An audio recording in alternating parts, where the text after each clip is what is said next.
Ang first issue rito, whether or not she can be sued, whether or not she has immunity from suit. And the second issue here is what do we do with the previous impeachment complaint file that was archived by the Senate. So yung immunity from suit is an issue that has to be looked upon. So because we will not waste time, we do not want to waste time investigating somebody who is immune from suit, di ba? Practical lang yan. Pero ang pangalawa kasi, yung impeachment complaint na naka-archive sa Senate, papadala sa amin yan. Ipapadala rin sa amin yan for our evaluation. Isa lang naman ang nakikita kong pwedeng gawin dyan eh. We tell the House, you have two options.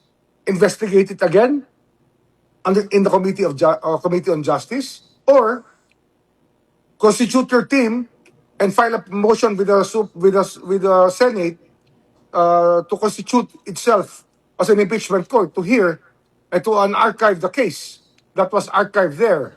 Kasi nga, if it can be archived, it can be unarchived, Dennis. So that is the practical solution there.